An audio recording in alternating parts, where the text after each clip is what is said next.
Hola, ¿qué tal? Es un gusto saludarlos. Soy la doctora Nora Arisbet. Les voy a platicar el día de hoy sobre la clase de impétigo. Podemos encontrar que tienen varios nombres. Está el, sacar mi puntero, está el impétigo contagioso, impétigo ampollar, impétigo de Tilbury Fox, son sinónimos. Y bueno, pues específicamente el impétigo va a ser una enfermedad infectocontagiosa de la piel, obviamente, pero es una enfermedad muy común que podemos encontrar en nuestra consulta diaria e inclusive podemos encontrarlo en el 20% de la consulta de los chiquitines, de los niños que llegan a acudir con nosotros. Va a tener dos etiologías. Una puede ser por Staphylococcus aureus y la otra puede ser por el Streptococcus pyogenes. Recordemos que es el estreptococo beta hemolítico del grupo A. Y podemos encontrar en dos tipos. Una puede ser el impétigo no ampolloso, que es mucho más frecuente, y el otro, la característica es el impétigo ampolloso. Entonces, el impétigo no ampolloso es causado por estreptococos y el impétigo ampolloso es causado por estafilococos. También lo podemos dividir en impétigo primario e impétigo secundario. Entonces, em, la característica es que van a ser ampollas que van a ser reemplazadas por pústulas y estas justamente se van a secar y me van a formar las costras melicéricas que van a tener un color característico, color miel, color amarillo y es muy evidente cuando se observan este tipo de costras. Es muy importante platicar sobre la parte de la etiología porque va a influir demasiado, uno, saber la edad, ahorita vamos a hablar sobre la epidemiología, y dos, hacer una buena historia clínica porque pueden influir cosas desde algún traumatismo, alguna picadura e inclusive mala higiene también puede ser alguna de los factores de riesgo. Entonces, nosotros podemos hablar que aproximadamente existen alrededor de 11 millones de infecciones de tejidos blandos que son ocasionados por el Staphylococcus aureus. Dentro de estas infecciones, pues también encontramos uno de los más frecuentes que es el impétigo. Y bueno, pues podemos decir que justamente personas que son inmunocompetentes, el estafilococo es causante del impétigo en el 60% de los casos y el estreptococo en el 20% de los casos. ¿Eso por qué? Porque recordemos que Staphylococcus aureus, bueno, los dos, tanto Staphy como Streptos, pues pueden ser parte de la microbiota, pero sobre todo el Staphylococcus aureus lo podemos encontrar en muchas partes de nuestro cuerpo, ¿no? Narinas, detrás de las orejas, en las ingles, en la piel. Y entonces es más frecuente que podamos tener contacto con este tipo de bacterias. Además, vamos a platicar que justamente el no tener una buena higiene, el no estar con el baño diario, cambiándose de ropa, el vivir en hacinamiento, pues también van a ser factores de riesgo y si le sumamos también climas tropicales, verano y bueno, obviamente las personas que están desnutridas y los niños, pues sería otro factor de riesgo importante. Dentro de esta parte de la epidemiología, es muy importante comentar que Staphylococcus se ha observado en algunos estudios que puede eliminar a Streptococcus beta hemolítico del grupo A, es decir, va a producir alguna sustancia con propiedad bactericida y evita que pueda colonizarse los dos al mismo tiempo. Entonces, eso es una de las causas probables del por qué encontramos una baja frecuencia de streptococos y encontramos en mayoría el estafilococo. Podemos decir que el 50% de toda la población mundial se encuentra colonizada por estafilococo aureus. Entonces, por eso es más frecuente que podamos encontrarlo. Además, encontramos que existen unas cepas nuevas, ¿no? Que llegan a ser resistentes a la meticilina en un tercio aproximadamente, el 40%, de hecho casi, son las SARMs. Y bueno, también hay otros que llegan a ser también resistentes a algunos otros antibióticos que utilizábamos de forma común. Sin embargo, en la parte final, cuando ya veremos tratamiento, pues ya vamos a abordar eso que nos corresponde.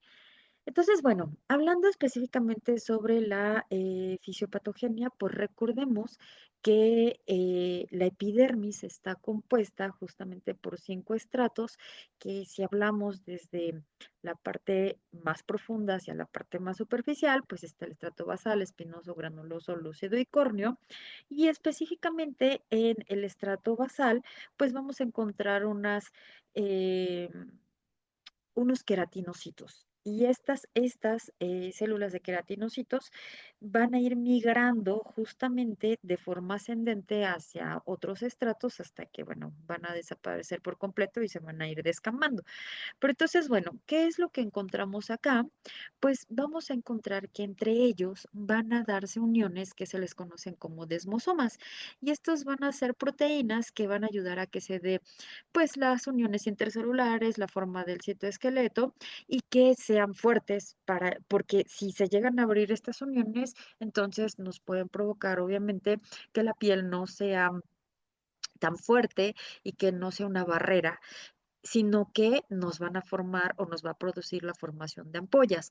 Es muy importante comentar que eh, justamente en estos desmosomas dice que se expresa una proteína que se llama desmogleína 1, que bueno, tiene estas siglas, DSG1, y esta desmogleína 1 justamente es la que nos ayuda a que podamos tener las uniones pues con los desmosomas, ¿no? Unión entre desmosoma de una célula y de la otra célula, de un queratinocito y de otro queratinocito, pero justo es aquí a donde llega a atacar la toxina epidermoica o epidermolítica de Staphylococcus aureus, por lo tanto va a producir que se dé esta ruptura de las uniones y por lo tanto pues me va a producir esta que es la ampolla. ¿Sale?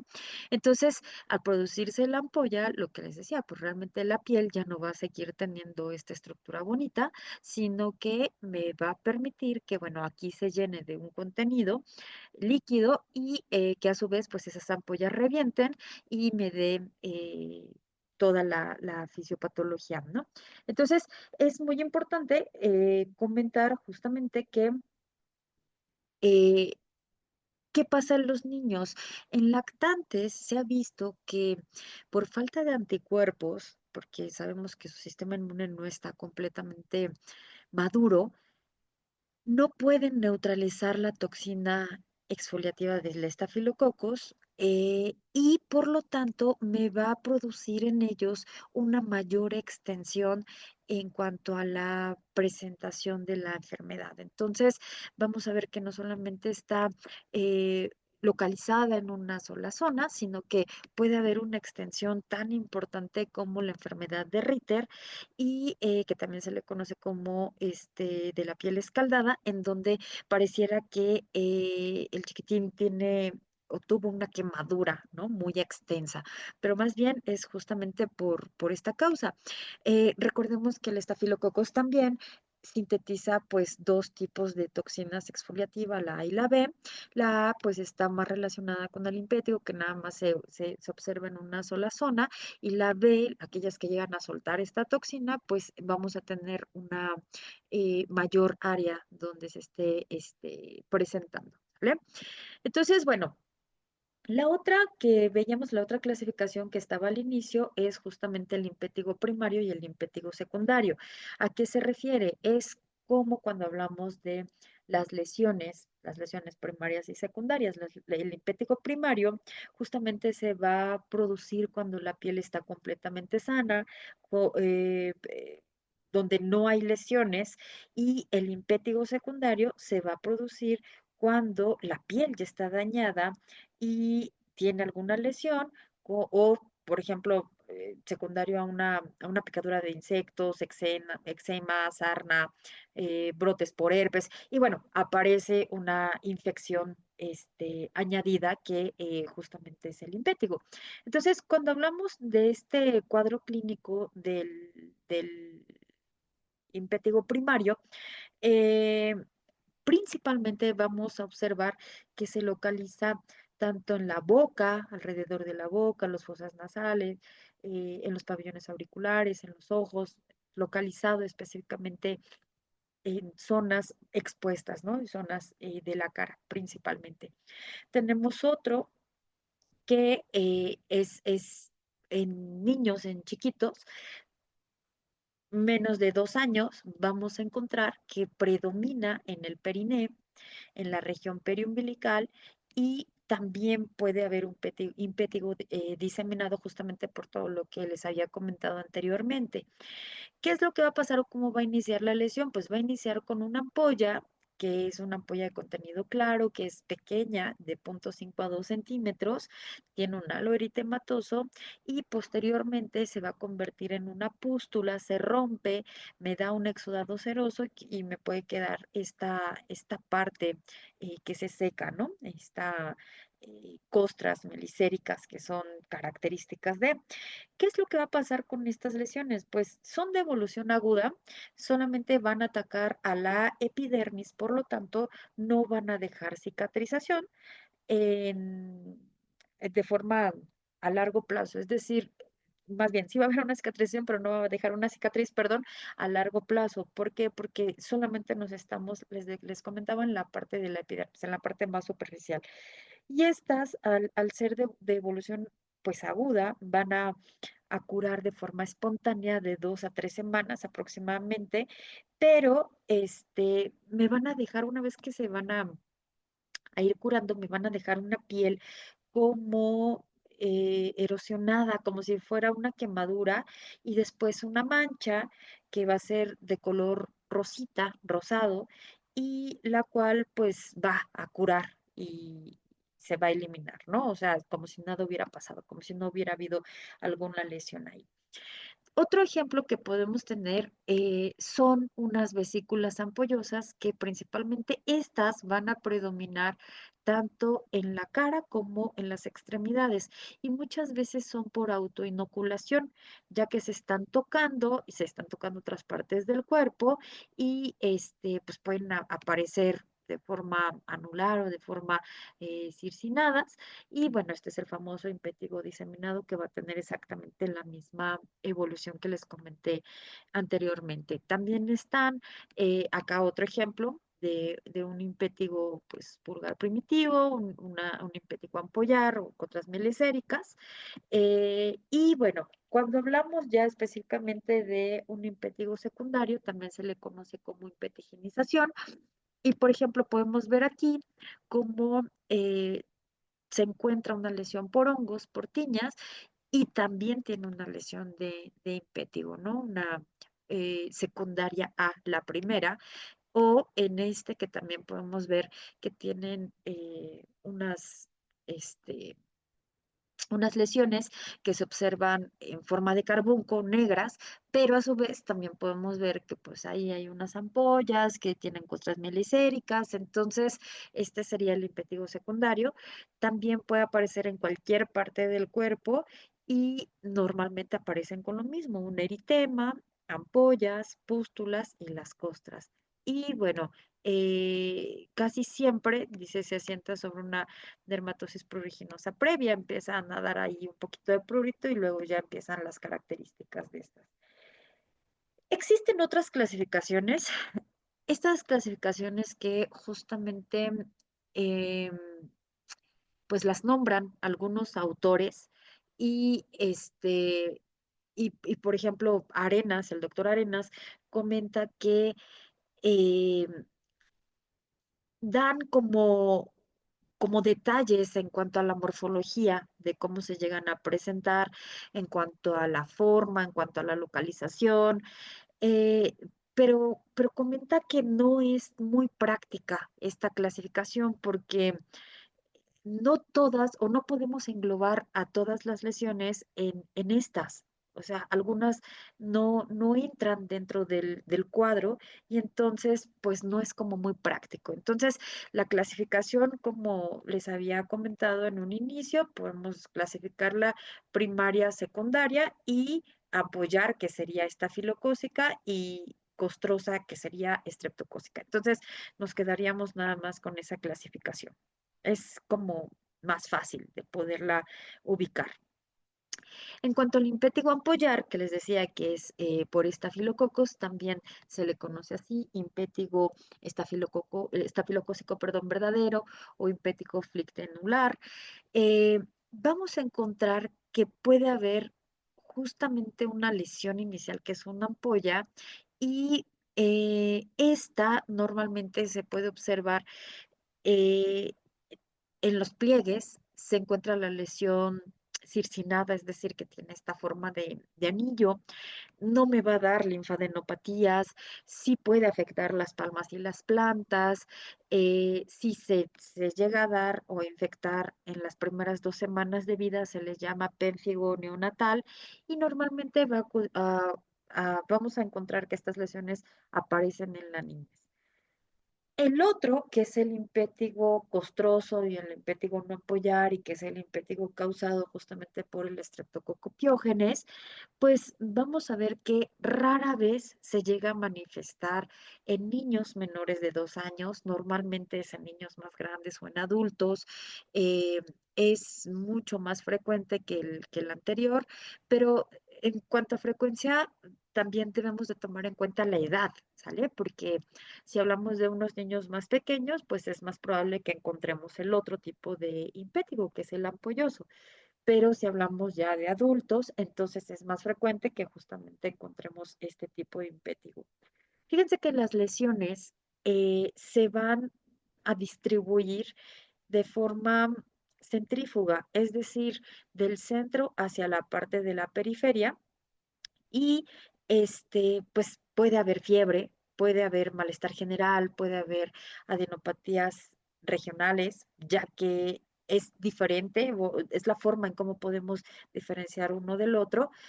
Eh, Rara vez me puede dar una celulitis, rara vez me va a dar una septicemia, más bien, son como pues localizados. Sin embargo, sí se puede dar, por ejemplo, en extensiones grandes, sobre todo en climas que son calurosos. Y la otra que podemos encontrar es que sí puede haber pacientes que tengan glomerulonefritis. Recordemos cuáles van a ser las complicaciones a largo plazo causadas por el estreptococo piógenes. Entonces, pues otra cosa que podemos llegar a distinguirlo es que es más frecuente que me pueda dar una empetigenización. eh, Igual, normalmente son en zonas expuestas, inicia con una base eritematosa, se ulcera y pues me va a también dar la formación de las costras. Y bueno, lo que les decía, la diferencia que existe con el anterior, que aquí sí puede haber unas linfadenopatías. En cuanto a la parte del diagnóstico, normalmente es un diagnóstico clínico epidemiológico, no se hace una biopsia, pero sí podemos mandar un cultivo si es que tenemos por ahí alguna duda y se puede llegar a hacer PCR. En México no hacemos eso, es un diagnóstico clínico epidemiológico y pero donde sí debemos de tener bastante cuidado justamente es en el diagnóstico diferencial, en donde vamos a ver que las lesiones tienen una elevación circunscrita muy parecida. Entonces, podemos tener, por ejemplo, el pénfigo vulgar, que justamente la fisiopatología es muy parecida a esta, ¿eh? Van a tener igual, va a existir una abertura en la unión de los desmosomas y también me va a dar la formación de ampollas. Pero bueno, estas podemos ver algunas características muy particulares en el aspecto de un herpes, por ejemplo, un herpes simple, puede ser desde una dermatitis por contacto, y bueno, tiñas, en fin, o sea, sí tenemos que preguntar mucho. Recuerden que el impétigo es algo agudo y tenemos pues sobre todo que si llegamos a alguna duda en el diagnóstico, pues tenemos que cultivar. No hay alguna otra forma de poder realizarlo, pero sobre todo es preguntando, observando la edad, ver cuáles son los factores de riesgo y bueno, teniendo en cuenta eso, entonces ya podemos dar un buen diagnóstico y un tratamiento. En cuanto al tratamiento, es muy importante la higiene, el lavado con agua y jabón o con clorexidina.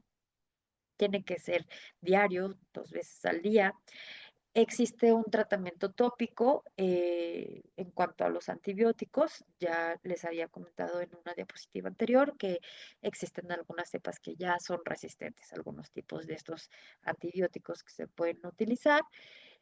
Y bueno, en cuanto a tener ya lesiones que son más extensas, que son en niños más pequeños, pues entonces se tiene que dar un tratamiento sistémico que utilizamos en primera elección, la dicloxacilina, pero pues podemos tener también como buen resultado eritromicina y la cefalexina.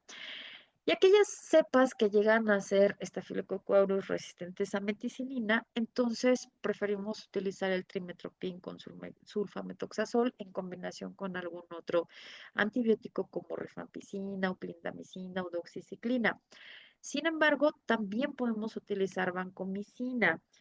Recuerden que vancomicina únicamente se encuentra en vía intravenosa, pero hay que tener mucho cuidado porque si yo realmente no sé que esa cepa sea meticilina resistente, hay muchas cepas que no tienen, o sea, no es un buen, vancomicina no es un buen antibiótico que vaya dirigido para estas infecciones.